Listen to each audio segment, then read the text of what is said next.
Last night was the second Republican presidential debate aired on Fox News, and the winner was clearly Donald Trump, who didn't even show up. And the runner-up is, well, everybody who didn't tune in to watch it, because laying on the couch and staring at the ceiling would have been a better use of your time. So 7 candidates were on stage, but the one who was not, Donald Trump, may have benefited the most of all. Jeff Zeleny, CNN, Simi Valley, California. This is how it began, setting the stage for the stupidity. And tonight, 7 candidates will make the case they should be the one to lead that city into a brighter tomorrow. But I'm going to need some captions on here because I'm having a hard time understanding her over her thick accent. First, they have to convince you, the voter. Please allow me to welcome our Spanish-speaking audience. Muy buenas noches a todos. Desde la Biblioteca Presidencial Ronald Reagan. I'm sorry, but if somebody can't speak or understand English, they have no business voting in any of our elections or even being in our country at all, except for maybe a short 2-week summer vacation on an approved visa. Why are we pandering to people who speak a foreign language, especially when it comes to our elections? That set the stage for the stupidity to come, much of it hard to understand with all of the crosstalk. I think we would be better served as a Republican Party if we're not sitting here hurling personal insults and actually have a legitimate debate about policy following Reagan's 11th Commandment in his honor. And the answer is that is what actually makes our country strong. And I believe in these people. These are good people on the stage. They disagree, but let's have a legitimate disagreement. That's what I would say. Stuart, can we get back to the question? No, we cannot. On Governor DeSantis, I'm going straight on this stage. Since Vivek Ramaswamy was the dark horse winner of the first debate and mopped the floor with pretty much everybody else, they didn't want him to finish a single sentence this time around. Good people who are tainted by a broken system, and it's not the fault of anybody who's involved. Some of us are tainted. Excuse me.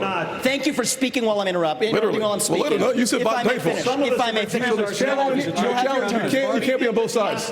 Gentlemen, you'll have your turn. One of the challenges we should have please focus on the issues that matter. We know we did business in China. Everybody knows that. If I may address, focus on holding Joe Biden accountable. That's what we need to be focusing on. I actually agree with Ron DeSantis. They all tried to fit in as many of their prepared talking points as possible, which was completely obvious. Like this one from Chris Krispy Kreme, who must have heard it from a 3rd grader. And I want to look at that camera right now and tell you, Donald, I know you're watching. You can't help yourself. I know you're watching, okay? And you're not here tonight, not because of polls and not because of your indictments. You're not here tonight because you're afraid of being on the stage and defending your record. You're ducking these things. And let me tell you what's going to happen. You keep doing that, no one up here is going to call you Donald Trump anymore. We're going to call you Donald Duck. All right. I want to ask about the Governor DeSantis. You fired a couple of prosecutors in your... Here's neocon Nikki Haley using an obviously scripted line that she stole from the classic Adam Sandler film Billy Madison. Such a popular line that it is a meme that she thought she would use, hoping to get some laughs. This is in response to Vivek signing up for TikTok in attempts to try to reach millennials and Zoomer voters, Generation Z. This is infuriating because TikTok is one of the most dangerous social media apps that we could have. And what you've got, I honestly, every time I hear you, I feel a little bit dumber for what you say. Because I can't believe that here you've got a TikTok situation. What they're doing is these 150 million people are on TikTok. Listen, lady, we know that TikTok is garbage, but you can't fault a candidate for using it as a tool to try to reach the morons who are there. Nikki Haley is Ben Shapiro's candidate of choice, who he calls his spirit animal, which may surprise many of you who would assume that it would be Ron DeSantis. But being a fellow neocon,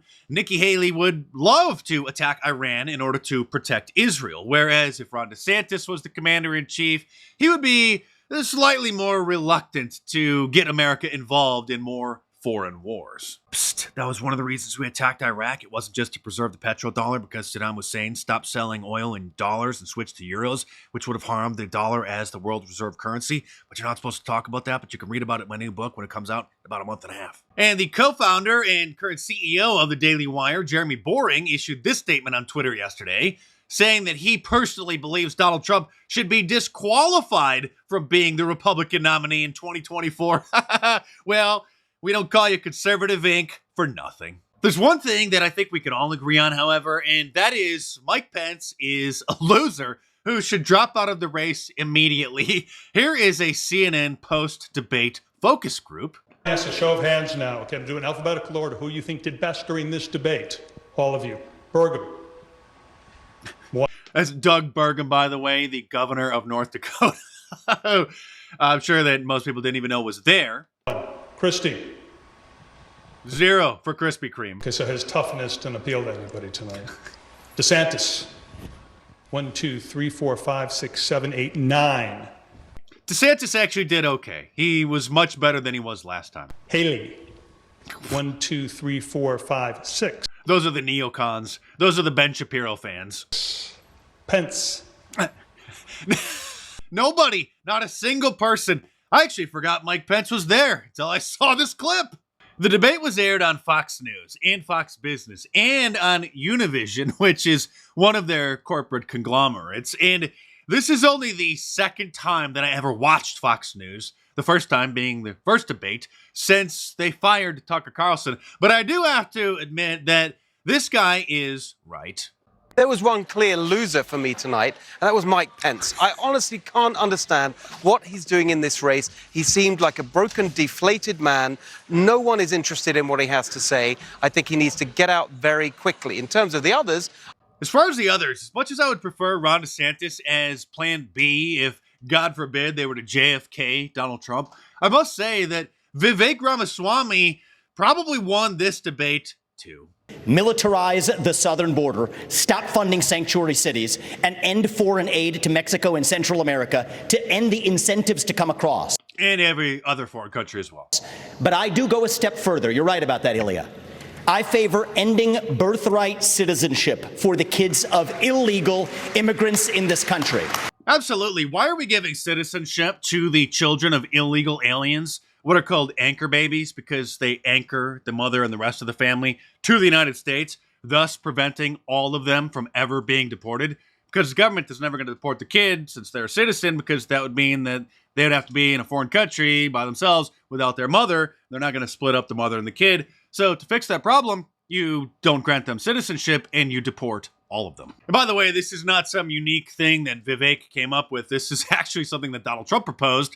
This from the Wall Street Journal. Once a fringe idea promoted by Donald Trump, candidates at tonight's GOP debate, including Vivek Ramaswamy and Tim Scott, are now in agreement that birthright citizenship shouldn't apply to immigrants that are in the country illegally and their children. So the media is trying to spin this as if Vivek is a hypocrite because his parents were immigrants, and so he became a citizen because, well, he was born when he was in the United States.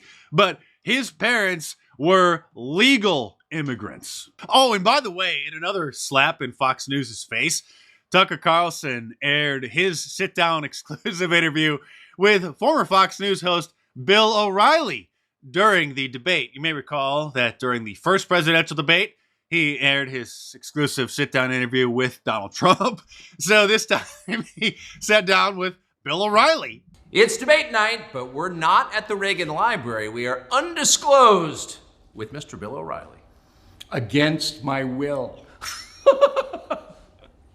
Jack Posobiec made a good point, saying over an hour in and not one candidate has mentioned the Biden DOJ weaponizing the power of the state to take down its top opponent. Nothing else matters if they let this stand. Either fight back or you are owned.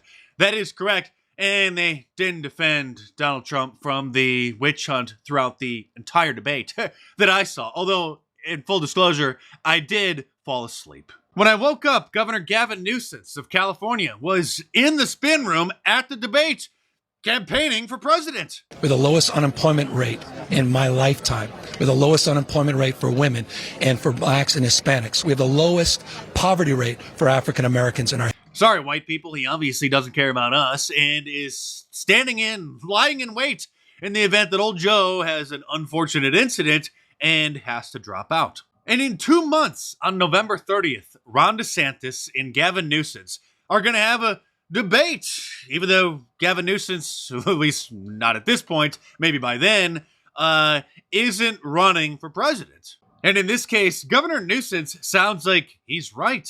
I think, here's my personal opinion about Ron DeSantis, he regrets running for president. He made a huge mistake. As much as I, used to like Ron DeSantis, he really did make a huge mistake.